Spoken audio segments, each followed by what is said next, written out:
Welcome to this chapter of Clinical Documentation Improvement Principles and Practice, Ensuring Program Compliance. So we've talked for many weeks about the metrics that guide a CDI program. We've talked about training the CDI staff themselves, training the ancillary departments, training the physicians. And so once all of that is complete, and you've actually implemented your CDI program, one of the things that you want to be sure on an ongoing basis is that you have program compliance. As you may know, why do we worry about program compliance? First of all, or any compliance within the hospital setting, and everything within that setting that can affect coding and billing are subject to scrutiny by CMS, which is the Centers for Medicare and Medicaid Services. And hopefully your work in CDI will definitely impact the coding of this patient. And so it is going to come under scrutiny. Some things that can happen, overbilling, upcoding, however you want to call it, can result in fines and even the possibility of exclusion from participating in the Medicare program, which would be very undesirable for an organization. So, and even if you don't get excluded, even if you're able to get your lawyers on it and fight the accusation or answer the accusation, you may come out successful, but it will take time and it will take money to reach that success. And so it's better just to do it right in the first place. And so that's what we're going to talk about. How do we make sure that our CDI program is in compliance, is not going to cause any issues, and is still going to be impacting? So CDI should report to the compliance officer regularly to make sure that their practices and their policies are all in alignment with the organization's goals and with the compliance regulations. And our text notes that CDI should have compliance for daily activities, and this includes policy and procedure development, program monitoring, auditing of that program on an ongoing basis, and then follow-up education, which is driven by the results of that auditing that you do on that ongoing basis. And we've talked about some of the reports that can be generated, some of the focus that you can gain from those reports. Where do you need to educate? Who do you need to educate? And so that this kind of falls in with that. It's more of the same. You would audit. You could audit particular CDI. You could audit a process like your query process. And from the results of that audit, then you would determine what follow-up education is needed. So there are three key components to a CDI program, according to the text, to be compliant and to ensure their compliance. And it is documented mandatory physician education. So the physicians need to learn the initial, as we've talked about, initially they need to learn about the CDI program, but then that's done kind of en masse, and everybody is given the same presentations and everybody learns the same thing until they're all familiar with what's going on with the program.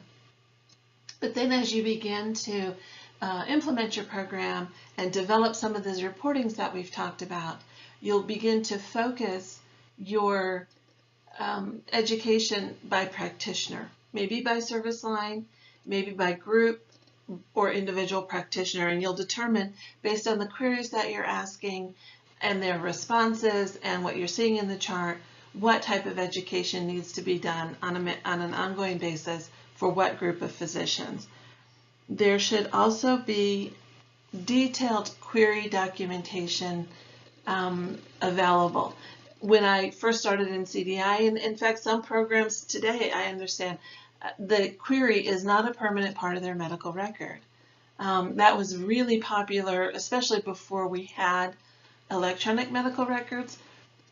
Queries, you could order from maybe HC Pro, I can't remember where we ordered them, but they were little pre-formatted queries that were almost like Post-it notes. They had a sticky edge, and you would fill in some particulars for that patient, and you would stick it right in the progress note the day you were leaving it. And then the physician would come behind and he would answer on the progress note, and then you'd pull off your sticky query. And initially we didn't keep those once we got our answer and we knew we had everything we wanted, and then those were just discarded. And a lot of programs started that way a lot of years ago. And so there was no real opportunity to make it a permanent part of the record or to really even track it as well as we should have. And so any tracking was done very manually. So what we used to do is just say, I think I've left this query several times for this physician. I'm going to start tracking that and see what the problem is, those types of things. And now with all of the software out there and all of the availability of the in-depth reports, it's a lot more specific, and it's a lot more pointed, and it really guides you a lot better. But at any rate, AHIMA has always advised, and as best practice, that queries be kept. That even when we didn't have an electronic medical record with the query embedded in that you keep your queries, and you be able to, should you ever be audited, you be able to make them available for review. And again, a lot of places didn't do that initially, but most everybody does now. I have talked to a few people who still are not retaining their queries, but most everybody does now. And so you want to make sure that your query documentation is available for audit, and so that you can say, this is our work, this is what we did, this is why we asked this question, this is how we asked this question, and that type of thing. And then your CDI policies and procedures that you do use to structure your day-to-day activities should all be very familiar with your CDI staff. And you should have some measure by which annually you make sure that everyone is on the same page, everyone is following the same policies and procedures, because believe it or not, you'll get the program running, and this is what I found anyway, you get the program running and you think everybody's on the same page, and then you might have a staff meeting or just a general session where you come together to do some learning together, and people start talking, and one of your CDI will say, well, so this is what I did, and this is the problem I ran into. And another CDI will say, well, why would you do it like this? Because I always do it like this. And as a manager, I'm always astounded. I sit back and I say, well, we have a policy on this. Why do we have, 2, 3, maybe more different people coming with 2, 3, and maybe more different ideas about how to do this same procedure when we have a very clearly stated policy on how we're gonna handle this? And so it's a good idea that those policies and procedures are reviewed annually, and everyone expresses understanding and comprehension, and then that you're all on the same page. It's good for compliance to have everyone on the same page and make sure that everyone's doing the same, but it's also very good for consistency in approaching the providers. Because if you have 6 CDIs at one facility and each one does things a little differently, and there will be subtle nuances, sure, how people approach and how people handle things, but I'm talking about, follow up on queries. Let's say our policy is 48 hours. So if I have someone who's waiting 7 days to follow up on a query and someone else is following up in 48 hours, the physicians are going to think, why does this person bug me so early? Or they might wonder why this person never comes back to them, because in 7 days they've moved on. So it's really good to have consistency so that the physicians know what to expect, and it doesn't seem wishy-washy or willy-nilly or whatever word you want to use. Consistency is a good idea. So it's a good idea to review those annually, make sure everyone's on the same page. So some of the things that you do for ongoing monitoring definitely are your CDI metrics, and we've talked about these. These would some CDI metrics are the number of reviews that you see every day, both new reviews and concurrent reviews. The number of queries, the percentage of queries that you're leaving, percentage of charts that you're able to leave a query on.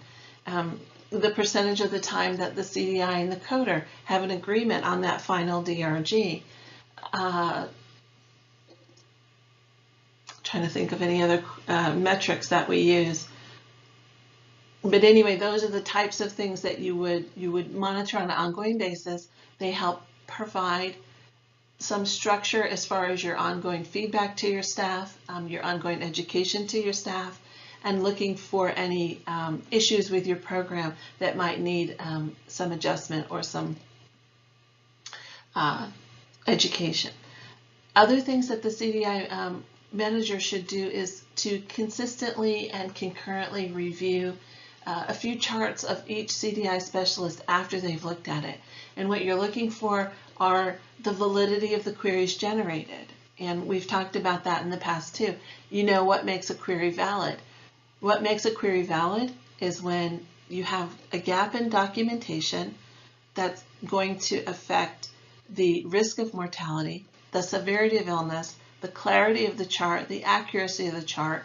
It's going to clarify present on admission status.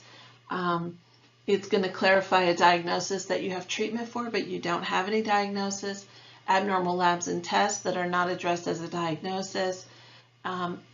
These types of things are what gives your query validity.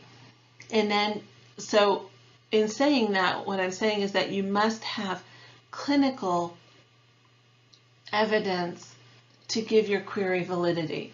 So you can't have a patient who comes in and has pneumonia, and you know that, well, aspiration pneumonia pays more, so you're going to query, was this aspiration pneumonia? No, not unless you have clinical evidence that says that was possible. The patient has aphasia or dysphagia or, I don't know, something to validate that asking of that question over and above just simple pneumonia. So you would want to have signs or symptoms there to validate it. And then you'd look at the validity of the working DRG generated. So if your CDI is putting sepsis on a chart and there's no evidence of sepsis, then you have a problem and you need to do some education. Because, well, sepsis is a higher weighted DRG and it's a higher paying DRG, you must validate it with the patient's clinical signs and symptoms before you can use it. And then the missed query opportunities, you're looking for those when you audit a chart. And let's say the patient comes in with pneumonia, but their O2 sat in the ER is 76%, they're put on BiPAP, they continue to monitor that, they send them to ICU on BiPAP, no one writes acute respiratory failure, and your CDI does not query for acute respiratory failure. That's a missed query opportunity, and you would need to at least discuss it with your CDI specialist. Everybody can overlook something. Documentation can happen just after they finished with the chart, but unlikely if it's in the ER documentation, it must have been there when they did their first review, because you don't review before that. So go over that with them and find out, did they recognize the signs and symptoms of respiratory failure? What were they thinking? Maybe they were waiting for something, but that's definitely a missed query opportunity, and you'd want to explore that with that particular CDI specialist. You can also, and the book suggests, that you should have a comprehensive review of your program annually to look for any issues that might be coming up. And you can do it yourself from within the organization. The text suggests that it's much more objective to have an outside vendor come and evaluate your program. I will tell you that I've been in CDI for a number of years. I've never worked anywhere that did this annually. Occasionally you do have, when they're looking at how effective is our program, you may have someone come in, but I've never seen anyone do this annually, although I myself think it sounds like a really good idea. Because anything that you can do to validate that your program is running effectively and efficiently, or to anything that you can do to figure out how it could be more effective or efficient, and you can make changes. All those things would benefit your organization and your individual program. So it's not something to be, in my opinion, it's not something to be feared or dreaded. It's a way to elevate the level of performance and also to validate the level of performance. So I like that idea. Certainly something I'm going to keep in mind when I meet with my organization who says, what would you like to see? What would you like to see to help your program? That would be one of the things. I think that would be really good. This review would focus on compliance and how well you're achieving the goals of your program, which are outlined by your organization. And they may vary, and they will vary with each organization, what the goals of the program are. It's really important, I think, for an organization to decide the goals of CDI and have them stated and that everyone understands them.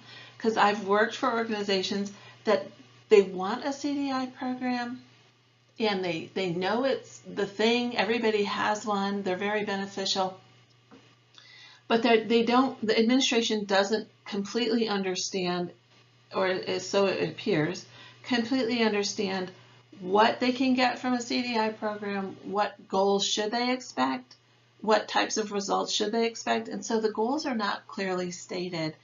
And from my perspective, I will tell you that it's difficult to prove success when you don't have stated goals. It's also difficult to maintain your scope of practice when you don't have a stated purpose and stated goals. And by that I mean, often other entities within the hospital say, well, CDI is in all of these charts. Surely they can look at this aspect too, or they can cover this role too, or they can look at discharge planning. And so if you don't have a well-stated scope of practice and a focus and know what your goals are, you can definitely be pulled in a lot of different directions. So it's also, this comprehensive review will help you develop a correction action plan if needed. As I said, it can help elevate the level of your efficiency. If they can pinpoint areas where you could show improvement and you develop a correction plan and put that into place, that's fabulous, because anything that brings greater validity to your program is just a great thing. So once you develop, if you do have an issue and you develop that corrective action plan, then you would want to make sure that you put into place the follow-up education and the testing on that education. Again, as I said, to make sure that everyone is on the same page, everyone understands what their role is, what the policies and procedures are, how they should be functioning in a certain setting or a given situation, and then your program will definitely benefit from that type of review.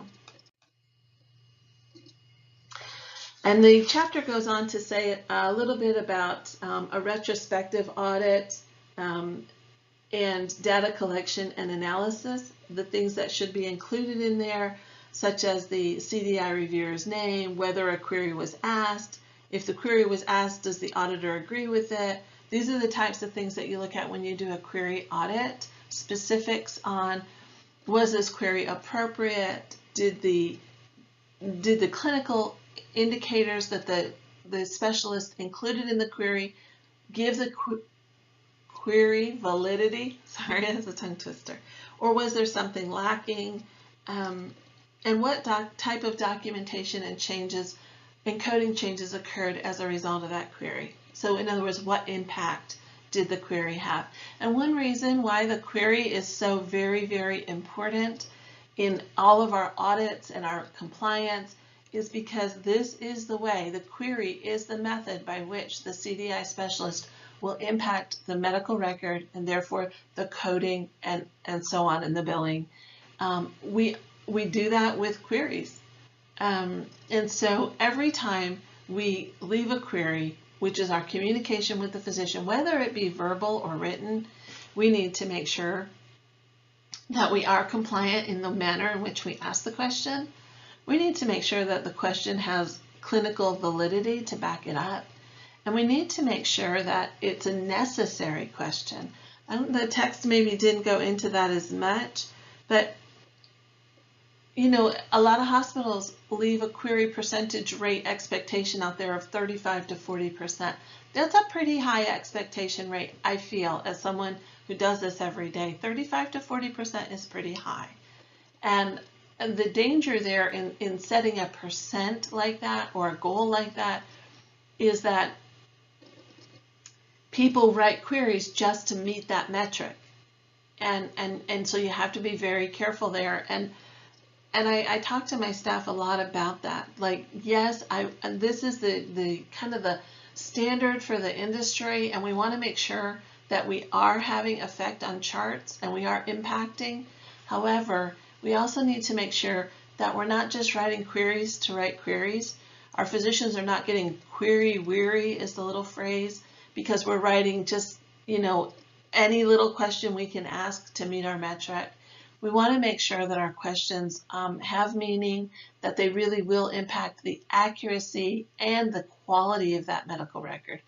Not just fill a page, but really impact the accuracy and quality of that medical record, because that is the goal of CDI, and that is how you participate in making sure that your patient has a very